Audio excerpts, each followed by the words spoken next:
Hi, I'm JD Ross, and today we're reviewing a Beats Studio 3 wireless replica. If you haven't seen the unboxing video, I will put a link in the description. Let's start the review with the build. The materials used in these headphones does not feel cheap at all. No weird creaking sound, no loose stitches on the ear cups, everything is on point. The accessories also shares the same level of quality. The only problem is, just like the retails, the headband padding is very thin, so wearing this for a while might hurt.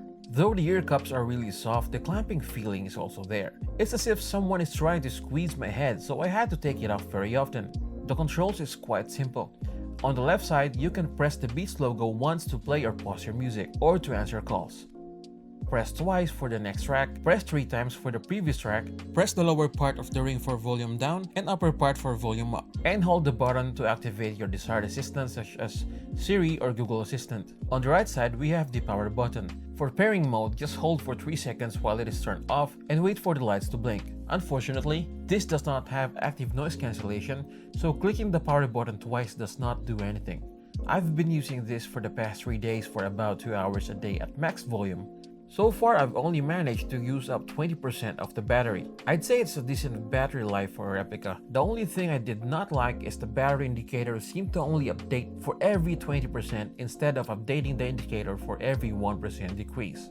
I'm not an expert, so we're not going to talk about the lows, mids, and highs. I will tell you that the sound quality is decent, but it does not justify the price tag. I've heard better sounding headphones for half the price. Now, I'm not saying it sounds bad, it's just that it does not sound like a $100 headphone. If you're someone like me who loves bass so much, this isn't for you. There is bass, but not enough to satisfy a bass head. By the way, if your phone does not have a headphone jack and you're planning to use this wired using a dongle, don't bother because the sound quality is going to suffer a lot. Now here's a mic sample. Personally, I'm not the kind who uses a headphone for calls, so I'm gonna let you judge. Check 1, 2, 3. We're now testing the mic of the Beats Studio 3 wireless replica while we have a fan and an aircon running in the background.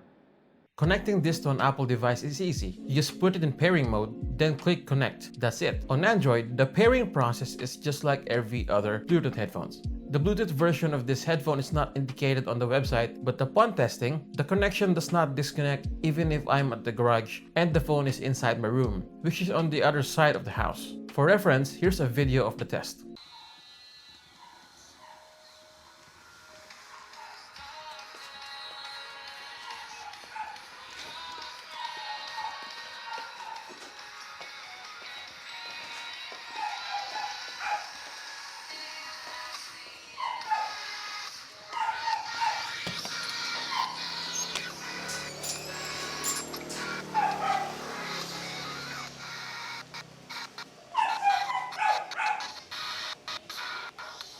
Okay, so what do I think about this headphone?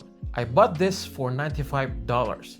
To be honest, that is quite expensive for a replica. At this price point, you could get a used one for maybe $30 more, assuming that the shipping isn't gonna cost you much. If you're only buying Beats as a fashion accessory and you can't find the limited edition ones for cheap, this is a good choice.